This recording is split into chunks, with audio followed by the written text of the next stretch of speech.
வந்து நம்ம ஒரு பட்டர்ஃப்ளை தீமில் ஒரு கேக் வந்து பண்ணியிருப்பேன். சாக்கோ ட்ரஃபிள் வச்சு ஒரு பட்டர்ஃப்ளை தீமில் ஒரு கேக் வந்து பண்ணியிருப்பேன். ஸோ இந்த டைம் வந்து வேஞ்சோ ஃப்ளேவர் வேணும் அப்படின்னு சொல்லி கேட்டிருந்தாங்க. அதுக்காக 2 1/2 கிலோ, ஒன்று வந்து சாக்லேட் ஸ்பாஞ்சும் இன்னொன்று வந்து வெனிலா ஸ்பாஞ்சும் வந்து பேக் பண்ணி எடுத்தாச்சு.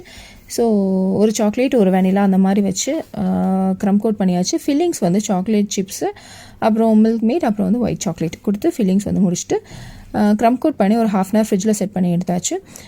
ஃபைனல் கோட்டும் முடிச்சுட்டு மேலே வந்து சாக்லேட் கேனாஷ் யூஸ் பண்ணி கேக் ஃபுல்லாக கவர் பண்ணிவிட்டு டார்க் சாக்லேட் வச்சு இந்த மாதிரி லைன்ஸ் வந்து கொடுத்து இந்த பேட்டர்ன் வந்து கொடுத்தாச்சு. ஸோ சைடில் வந்து ட்ரிப்பிங் கொடுத்துருந்தேன், சாக்லேட் ட்ரிப்பிங் கொடுத்துருந்தேன். பட் அதை பார்க்கும்போது எனக்கு பயங்கர சாட்டிஸ்ஃபை ஆகலை, ரொம்ப சாட்டிஸ்ஃபைடாக இல்லை. ஸோ அதனால நம்ம பேலட் நைஃப் யூஸ் பண்ணி இந்த மாதிரி ஜிக்ஸாக் பேட்டர்ன் கொடுத்து பார்டர் டிசைன் வந்து கொடுத்து கம்ப்ளீட் பண்ணிட்டேன். ஸோ பேர் எழுதலாம் அப்படின்னு பார்க்கும்போது இந்த இதுக்கு மேலே எந்த கலர் காம்பினேஷன் யூஸ் பண்ணாலும் நல்லா இருக்காது. அதனால சாக்லேட் மோல்டில் வந்து பேர் எழுதி இந்த மாதிரி கேக் வந்து ஃபினிஷ் பண்ணிட்டேன்.